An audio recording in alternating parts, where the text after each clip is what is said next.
Hello, hello, hello, and welcome to the Lust Podcast Show, the show that is rated R for real and not PG for playing games. I am one of your hosts, the Boss Lady. And I'm a D.O.C, making it do what it do. And we would love for y'all to continue to join us for our weekly conversations about life, culture, and everything else. What do we always say? Get to love us. What? Get to know us. Before we go any further, want to just give a shout out to our sponsors, Cigar Junkies, as well as CJS Educational Services. Don't forget to continue to check out that merch, especially with it still being cold outside. This is one of those merchandise items you can get, so let us know. Before we get started, before we jump into this, you cool? Oh yeah, feel good. How about yourself? No complaints, no complaints. I'm ready for spring, but according to the little thing that Caesar's shadow, he predicted 6 more weeks. Caesar's. What? You said Caesar's shadow. I said the little thing that sees his You shadow. mean the groundhog? I said, yeah, The little thing. I It's couldn't called a think. I groundhog. couldn't think of groundhog. But the fact that I said the little thing that sees his shadow, Groundhog. like I said, so that predicted 6 more weeks of winter, and I'm not happy about that.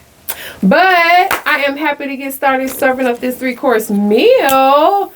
First is our appetizer. We got our hot topics, and before we go into real hot topics, want to just pause for a second because the D.O.C had a birthday between the last couple of recordings. And so just want to get a recap of the D.O.C birthday weekend. How was it? Did you enjoy yourself? Oh yeah, man, it was great. Most people don't afraid to share their age, but I was blessed to see 51. So it was a great experience. I kicked it literally from Sunday to Sunday.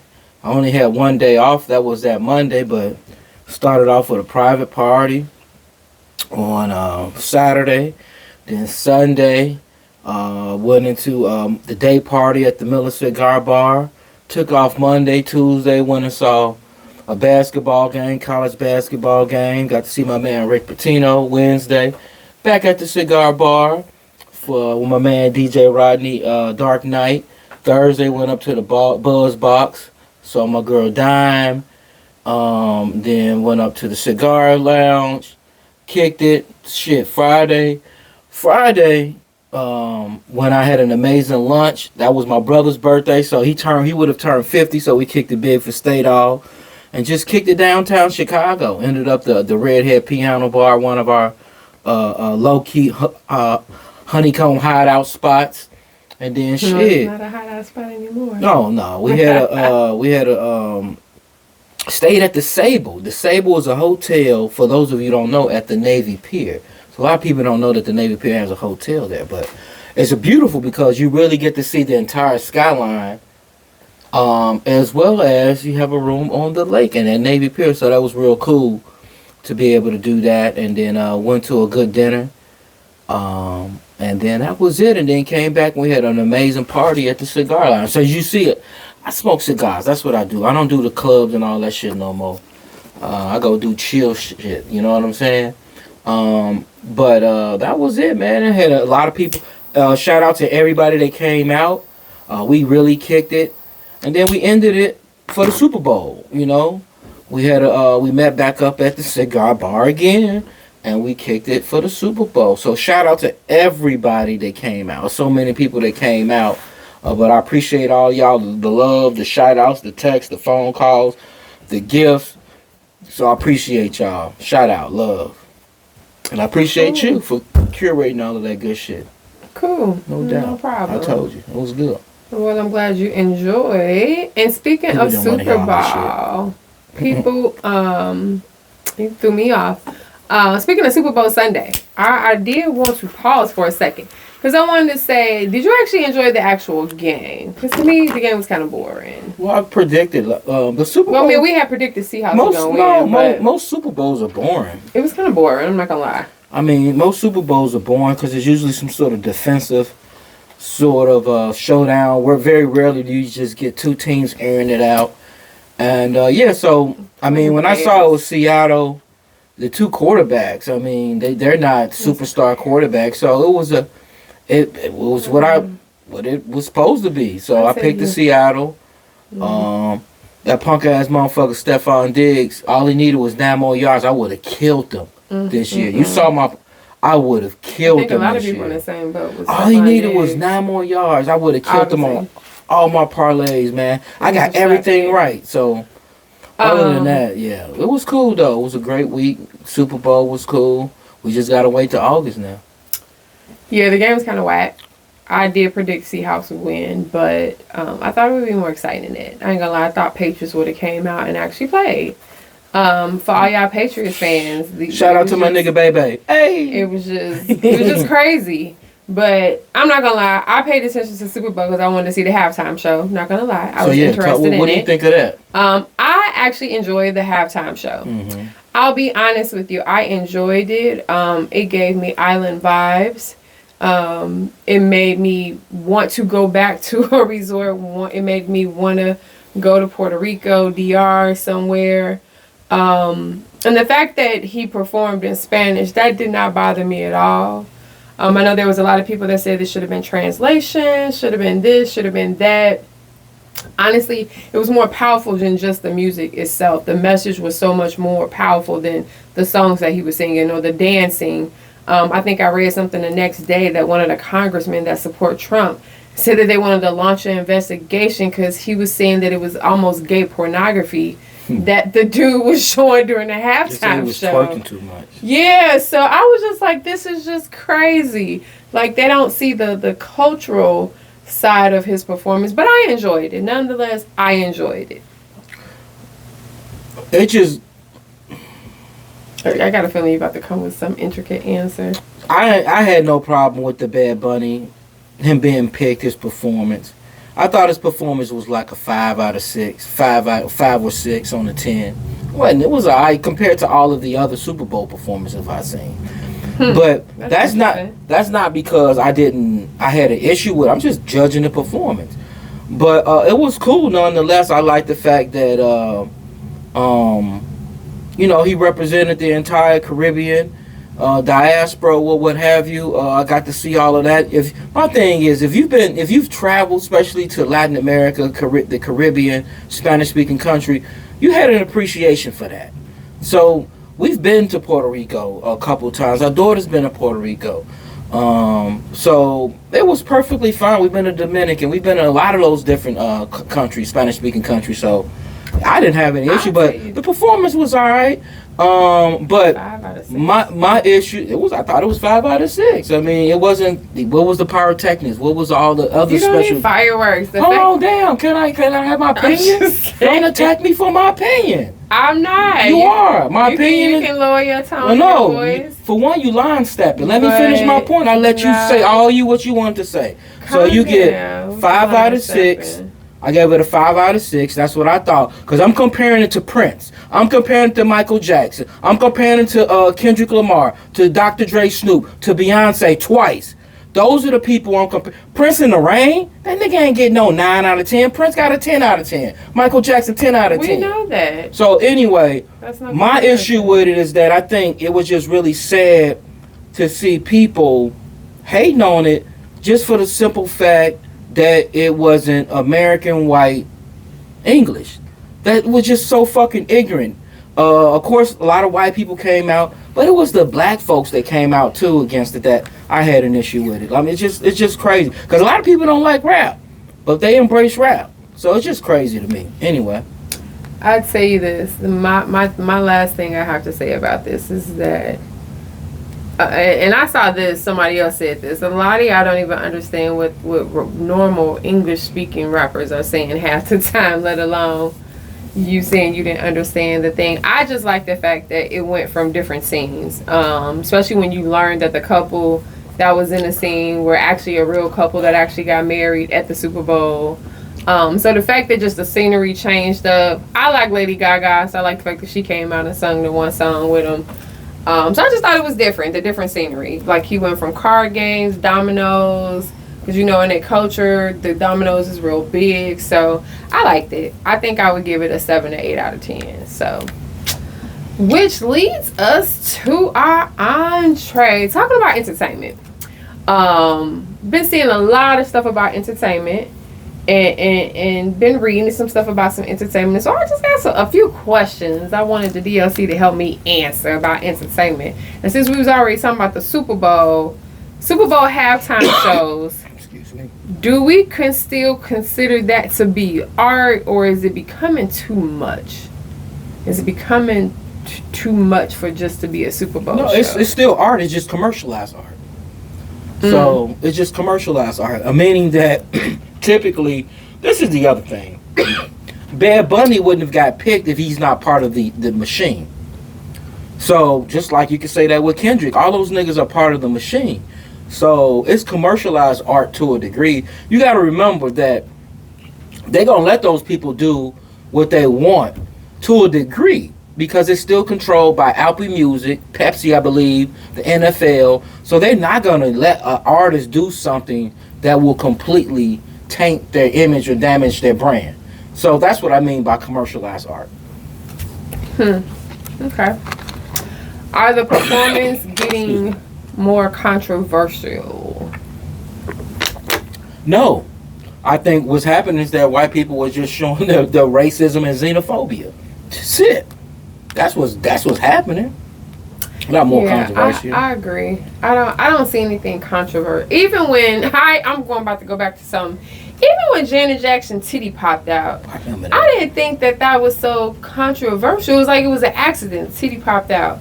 Like, they made that woman feel so bad about her titty popping out. And I don't know if it was just because she happened to be on stage with Justin Timberlake. I don't know if it was. That's what I didn't like, because he pulled her titty and they did nothing about him. Her career went on hiatus after that. You know, they got fined big for that. But Justin Timberlake went on about his way. He's the one that grabbed it and pulled it. That was the crazy thing about it. Speaking of and see, that's not commercialized art right You're there. line stepping. Now, how am I? I wasn't finished. You said you was finished. I wasn't finished. I hadn't finished. I hadn't finished my point yet. Okay, is your point finished? Yes. I mean, I don't know why you're getting contentious. Go ahead. Are we too hard on celebrities? I really don't care about celebrities. I don't really get caught up in that. I don't even know what that question means.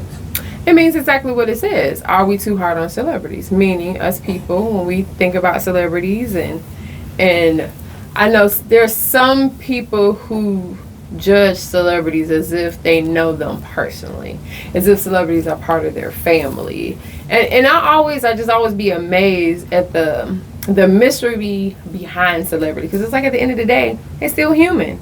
They're gonna make just the same mistakes as anybody else on this earth. So when we say, are we too hard on them, that's anything anybody can say. Like this stuff with Diddy. The stuff with R. Kelly, the stuff with Bill Cosby. How's it we being too hard on Diddy and he's a fucking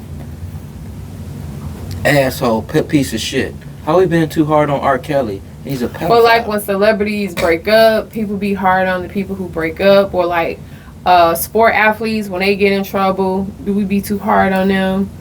Well, if you promoting yourself to be such and such, and then there's evidence to present that you're cheating and you're doing something else, yeah.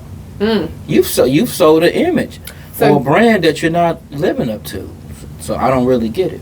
So do you think that sometimes society expect perfection from celebrities when we look at who celebrities are and things of that nature? Like, for example, I think about Oprah Winfrey, right? And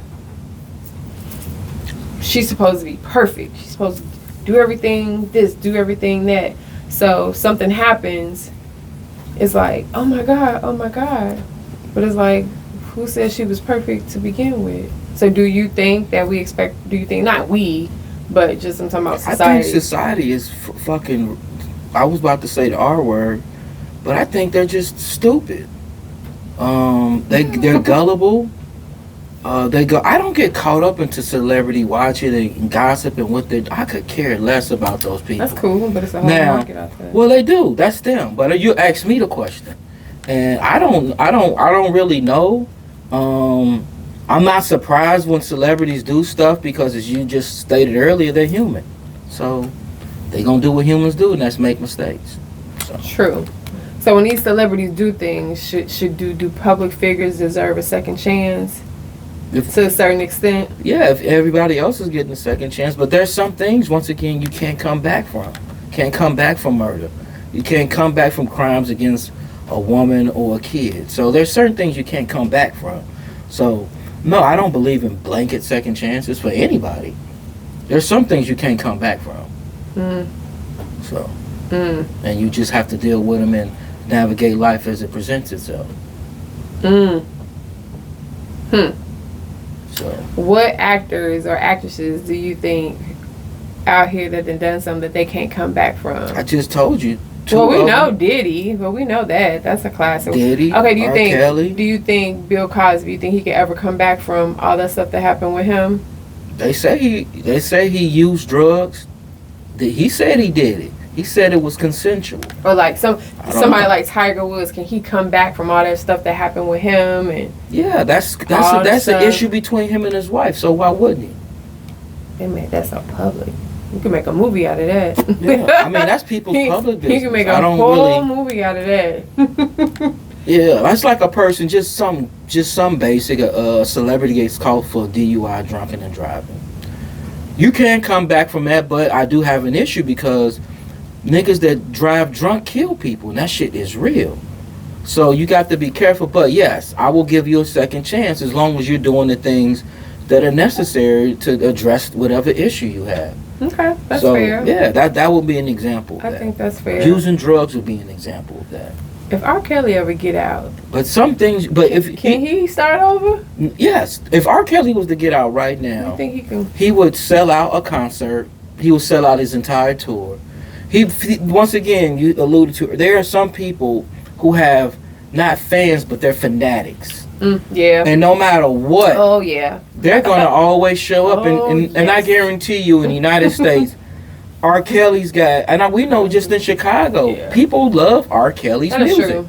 They love R. Kelly. Ain't nothing stopping R. Even Kelly. when all of those allegations were made against Michael Jackson, people still listen to Michael Jackson. That is true. I mean, that's true. Yeah. That's so true. Speaking of movies, there's a lot of bad movies out here. We like all our old school movies. Do you think that a lot of classic movies need to be left alone? Like somebody was talking about how like a lot of shows that we see on TV. Give me an example. They're all remakes of different shows. I don't have an example on top of my head, but there's been different movies that, like for instance, I know that someone was telling me that they're supposed to be making a Love Jones, a 2026 version of Love Jones. Same whole premise and all that, just kind of like more modern young actors. And I was just like, I don't know if I want to see no remake of Love Jones. Like that's just a classic movie. I don't want to. Yeah, that's like somebody redoing Star Wars. I don't want to do that. Like but they do. Like we can't, even with shows, TV shows. Well, you see a lot of shit. It goes back to what I said is that art has been so commodified and commercialized, and they're looking for a quick buck. And if they can sell it and make money off of it without generating new art, you know how hard and difficult it is to come up with a new Love Jones. But it's very easy just to copy the old Love Jones and just remix it a little bit. A lot of stuff. And so that's what we're getting at. I mean, it's been like that for a while, but you're saying it. Even like Bel Air. Commercialization. Think about Bel Air. Yeah. How they took Fresh Prince of Bel Air and made a whole. Sometimes it's good. New Bel Air. That wasn't as bad as I thought it was gonna be, and sometimes it's bad. That's true. Like, shit. In a different world. That's supposed to happen with a different world. Like when they redid Coming to America. Yeah, I didn't like that. The second one wasn't that good. Yeah, I didn't like that. Yeah. You know how? Because nobody's watching it. Yeah. You still watch Coming to America. The Some original. classic movies need to be left alone. Like I don't think I would want to see a remake of Boys in the Hood. I don't think I would want to see a remake of like Menace to Society. And I heard it's supposed to be a Paid in Full coming out. I don't know why, because see, those are what they call period films, and those films represented what was going on, the culture at that particular time, and you can't redo that. Ooh, what if somebody tried to redo Friday or Friday at the next? Friday? I don't think Q would ever give the rights up. But you know, Q was a businessman, so you never know. That's crazy. Just classic movies should stay where they are. Now let's talk about TV and stuff like this, streaming. because there are so many streaming subscriptions. How many is too many streaming subscriptions? How many? I'm not pocket watching. So No, I'm not be talking about pocket watching. I'm just saying. I don't know. Just how many services do you utilize? Too many. Probably like 4 or 5. I mean, you got what? I got a bootleg, one that got everything on it. So I'm not gonna tell y'all what app that is, so they can shut it down. But I only pay like $20 a month, and I get everything. I get all the pay-per-views, every NBA game, NFL game, every movie that comes out, everything. Now is that like the box? The thing I'll be hearing similar about? to it, but it's an app. Then, like, of course, you got the one that I should cut, and y'all won't let me cut, is Netflix. I don't think Netflix is over $20, and I don't think it's worth it. And then, but the app is shared with other people, so that's a lot of people say that. So if I cut it, then these other people won't be able to watch it, which I could care less. They should pay for it themselves if they want to watch it. I shouldn't have to subsidize everybody else, but there's a couple other apps I got because there are shows that I watch and I want to watch them immediately, and they're on those apps. Like, I'm not going to advertise any particular app, but I got a couple, 3 or 4 apps that I watch, and what I do is I threaten to cancel so I can then get the cheapest rate possible. So the same app that's like $9-10, when you threaten to cancel, they'll give it to you for like $3 a month. So that's a little thing you can do. Just threaten to cancel, and then they'll give you a deal. Do we pay more now for streaming services than we did with cable? Never. Cable is still a ripoff. You never will pay. The shit that Xfinity and those people were doing was criminal. Oh, They're still doing it. They're the only people I know that can bill you a month in advance for shit that for a service you actually ain't received. At least with an app, you have control over it. You can decide to cut it on and off when you want to. It's just, yeah, man. You still will never pay and then the poor service that you get from Xfinity. Yeah. I would never. I haven't had Xfinity in over 10 years. I do have them for Wi-Fi. No, I don't even got those bastards for Wi-Fi. I ain't gonna tell you who I have for Wi-Fi. Once again, no free advertisement. But I only pay $45 a month for Wi-Fi, and it's good Wi-Fi. So. Yeah, I mean, I'll put it to you this way. It just seems like you would think that by the time you add up all the different platforms you stream, you would think that would be more expensive than cable. Nah, I added them up. I think it was only like $60 with all the different apps. Once again, Netflix is a half of it. If it wasn't for Netflix, I would probably only pay less than $30-40 in app fees. I know so many people that say they're going to cut Netflix and don't cut Netflix. Mm-hmm. And part of it's for that very reason. Because it's I think it's one of the one streaming apps that you can share throughout your household. Like where legitimately people can have their own versus... It's like you can put like 4 or 5 people on the account. Right. So yeah, it's something to look at. So from that standpoint, it's cool because my kids can watch it. Other relatives have access to it and things like that. I tell you this, sometimes it just seems like a lot to me because if you're trying to watch sports, because I don't sports, and I think part of it now is really pissing me off is that, like, especially if you want to watch NFL now. They forced you to get Netflix because you want to watch the Christmas game. Thursday night games, they force you to get Amazon Prime because the Thursday night games are on that. They force you to get the Peacock because the Sunday night games are on Peacock. These people they're assholes. It's just a matter of time before they're going to pay-per-view the Super Bowl. And they're going to force us, and we're going to pay for it. That's what I'm going to say. Fuck y'all. But my mentor, I ain't gonna lie, man. I give it to him. My mentor, Greg Rising, to this day, he has refused, and he refuses to buy cable TV or app. To this day. But you gotta know who he is to understand that that's normal for him. He's what, 85 now? Yeah, that's pretty normal for him. But he refuses when it was come out when he was young. But he refuses. He says if he needs to watch the sports to catch up, he'll just listen to it on the radio, or something like that. But he refuses to buy ESPN, Netflix, any of that bullshit. He refuses to do it. Again, you know who this guy is. That's So he don't know about no new shows or none of that. If it ain't on free TV, he ain't watching it. Which means he don't watch TV a lot. I know a lot of people now that don't watch TV a lot for whatever reason. But it's fucking apps. Yeah. But then I also know a lot of older people that be trying to watch all the shows just like everybody else. I guess it just depends on your preference. Yeah, your personality. Because to me, I only have a couple of shows that I really pay attention to. Some in between. And I say most of the shows that I watch usually are generally read a on fucking Netflix. book.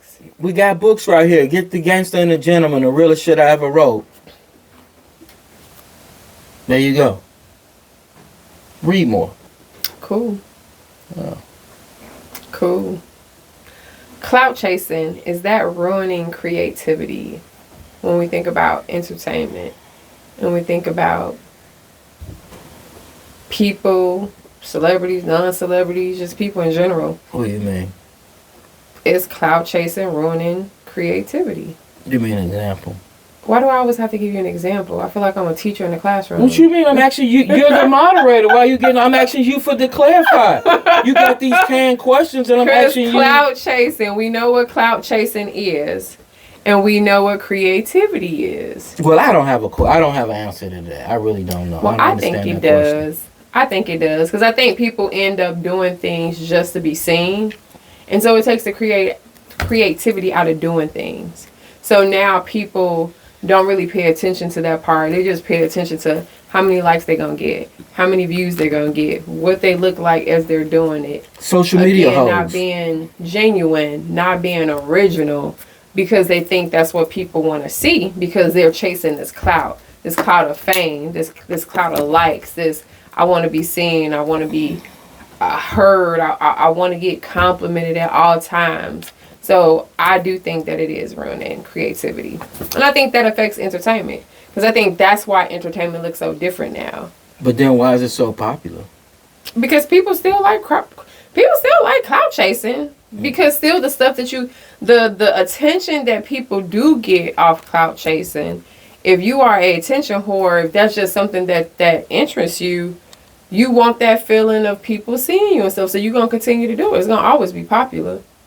As long as we live in the social media era, and I don't see that going away no time soon. Oh man, I don't see social media going anywhere anytime what it's soon. Gonna look like in 20 years. It's gonna be more sophisticated. It's gonna be so much more sophisticated. It's gonna be crazy. But it's not going anywhere. Twitter's not going anywhere. Instagram's not going anywhere. TikTok's not going anywhere. Nothing's going anywhere. And as long as you have all those platforms, you have people who still believe that they can get famous. You have people who still believe that they can get where they go. And sometimes that brings out the creative side of people. And sometimes it don't bring nothing out. I wonder, for me, what you just made me think, what happens to all of that stuff that you've created? It's like a depository. It's like, and so hopefully that just, when you cease to exist, it doesn't cease to exist. That's my only thing, is that it's a lot of beautiful moments and things that were captured. And so hopefully they do got something for that. But that's what I want that stuff to be able. You mean as far as social media is concerned? Yeah. Well, for the most part, like when people this is what I noticed. I know they got that legacy stuff. When people I know who pass away, I've never seen people like take down their page. People just leave their page up. I even know a person where a person had passed away and their relative began posting on there, and still does to this day. I have a person. Yeah, you gotta set it up like that. Yeah, and he posts through his sister's name, that he actively posts through her account, and nobody says anything about it or anything, but yeah, it continues to be out there. So yeah. No clout chasing. I ain't gonna lie. I just, for what people either people gonna like you or they ain't gonna like you. Well, it's not even that. It's just today's society.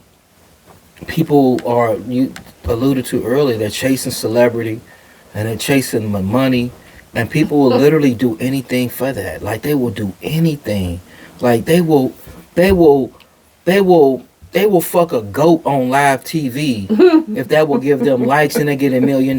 They will do any fucking thing, bro. They will eat a doodle sandwich. You know, on TV, they'll do anything, that's bro. That's that fear factor shit and all that. They just, people, wow, bro. Reality TV. That's where they come in at. You know, one last question I got about entertainment and generally.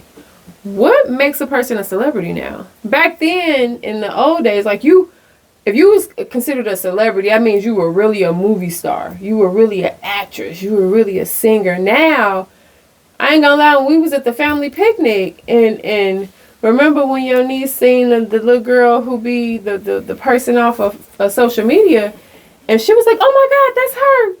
That's who she." What makes a celebrity now? You just gotta have so many followers, or shit. If that's the case, I'm a celebrity. I done been out and motherfuckers done recognized the podcast and this shit and that shit and anything. I guess it depends on. It's all relative. Well, I guess it's levels to being a celebrity. Yeah, it's all because like, you got niggas. They think they local celebrity. Like they really believe that shit. I'm like, man, you. Okay. You live in Woodlake Village. So I guess it don't take much to be a celebrity. You no fucking celebrity. I guess it don't take much to be a celebrity nowadays. Ain't it? I guess you just need a camera. You drive a motherfucking Nissan Altima. The baby mama car. You drive your baby mama car, bro. But they're a celebrity though. They're a celebrity. Hey, to each his own, bro. They're a celebrity. That's why I don't get caught up in that shit. They're a celebrity. Well, thank you for that. Now that you understood what I was asking, thank you for your input on that. Last thing, let's go ahead and get this dessert out the way with fair or foul. You know how I go. I shoot off some quick topics. If you like it, it's fair. If not, it's foul. How about this? Starting a new job or career after 50. Fair or foul? Fair. At least you're never too old to grow and learn and reimagine yourself. Why box yourself? I don't get caught up in that shit. Shit. I agree, but I've met some people. It's funny. I was in Aldi a couple of weeks ago, and ran into someone I used to work with, and she's over 50, and she was telling me about pretty much like how she don't like the current job she's in, but she's afraid to go apply and all this. And I ain't gonna lie, I was in a grocery store and I was just like, what do you have to lose? Like, so you're going to spend the rest of your life in this job that you hate versus going for a job that you like and that you may actually get because you actually have the skills for? They may be losing a pension or 401k. They may be, if they've been with a job. Her whole point was that she was just afraid because she thought she was too old to go on an interview, get picked for an interview, switch a new job and start all over again. It's just like, it's all relative. It depends on the career industry that you're going into. Like, you can't be interviewing at 50 for a camp counselor position. No, for a dancer. Like, if I'm a woman, you can't be 50 so much you about to go dance. They don't want a police officer at 50. That is true. So it once again, it's all relative. It depends on what the industry is and what you're getting into. Yeah, that is true. That is true. But I think at any age, if it's an opportunity, like if it's a person who wants to be a teacher at 50, then you go for that opportunity at any age. You go for that opportunity. How about sharing passwords and phone codes? Fair or foul? With who? Who the fuck am I sharing? Why the fuck? Why would I share my passcode with anybody? Hey, believe it or not, who the fuck am I sharing my passcode? For younger generations, that type of stuff don't bother them.